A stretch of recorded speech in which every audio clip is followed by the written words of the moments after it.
Sony revealed a very strong hand with their recent PS5 event.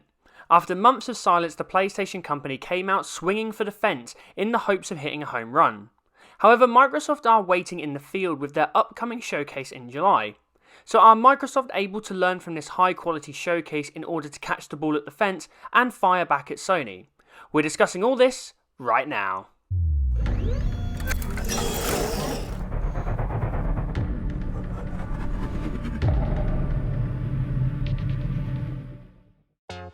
Hey squad, Sykes here, and a kindly reminder, if you enjoyed this video, please make sure you leave a like, head over to InstallationX and subscribe, and hit that bell for notifications of future uploads and support the channel on the road to 1000 subs.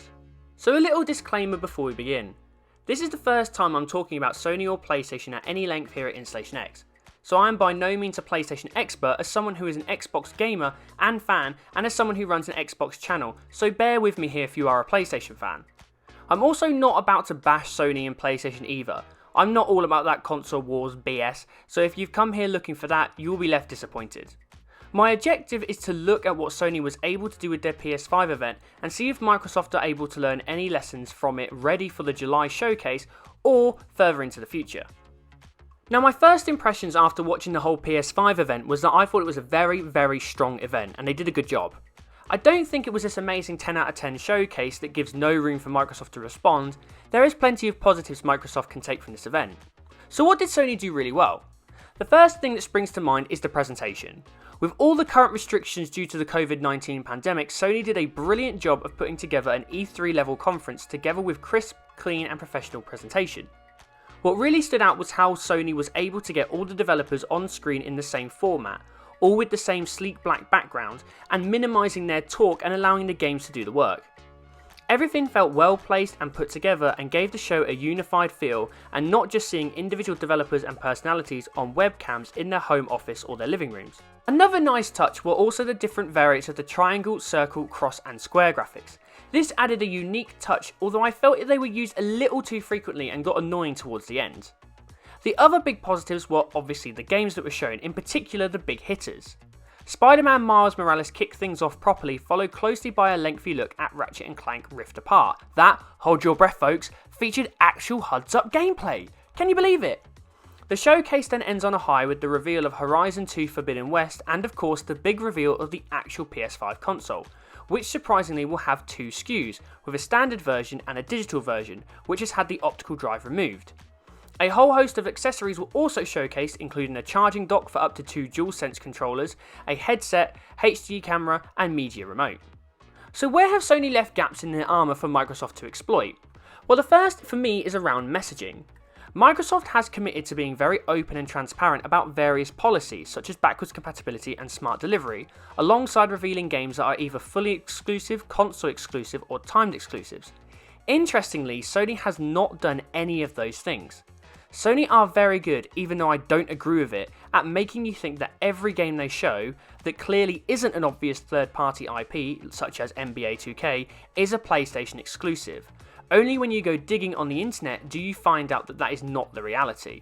Sony have also been particularly shady on their stance on backwards compatibility, hinting at more remasters heading our way.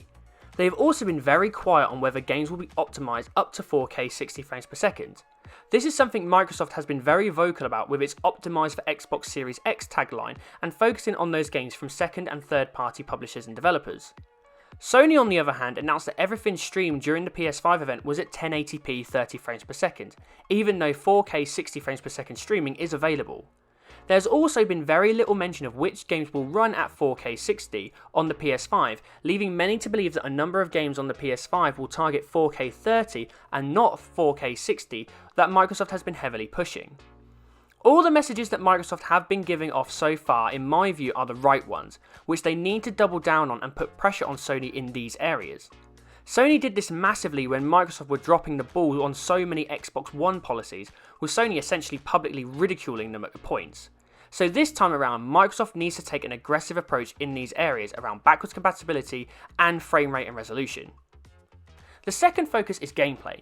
Ratchet & Clank for me was the standout game of the showcase, purely down to the fact that we got to see exactly what the game will look like when we are playing it. A short edited pre-recorded demo offered a look at weapon selection, combat and the new rift mechanic, which has clearly been heavily designed around the SSD of the PS5. This is where Microsoft for me needs to take the biggest advantage.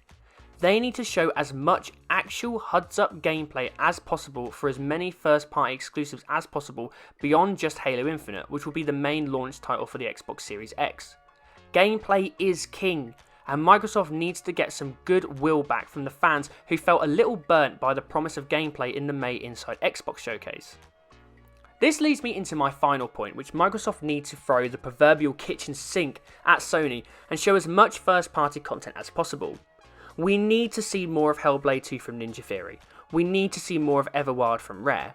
We need to see what the Initiative are up to after adding so many top-tier talent to that studio. We need to see gameplay from Turn 10 and Playground around the Forza franchise. Are the second team at Playground developing a new Fable game? If so, now is the time to tell us. What can we expect from Obsidian with a potential new AAA RPG IP? What can we expect from Undead Labs, Compulsion Games, In Exile, more from Mojang and others? Now is the time to tell us. It is unrealistic to expect gameplay from all of these games. I'm not asking for that. I'm asking for the hype and excitement that Sony is very good at cultivating. This is the showcase that will not only set the tone for the Xbox Series X and potential Project Lockhart console, which, after the announcement of the PS5 Digital Edition, is definitely real, but to set the tone for the whole generation. I know Microsoft have been burnt this generation by announcing some exclusives too early, but now's not the time to hold back. Now is the time to silence the doubters and have faith in the studios that have been added to the family of Xbox game studios, and prove to us that we can get masterpiece level games to proudly showcase to the gaming industry on the world's most powerful console, the Xbox Series X. Well squad, that's my take and I hope you enjoyed this video. If you did, then please make sure you leave a like, you head over to InstallationX and subscribe, and you hit that bell for notifications of future uploads and support the channel. Let me know your thoughts on the recent PS5 event and how Microsoft might respond in the comment section. Don't forget to follow myself and the channel over on social media with links in the description. And as always, I'm Sykes, and for all things Xbox, stay tuned to InstallationX. Bye guys.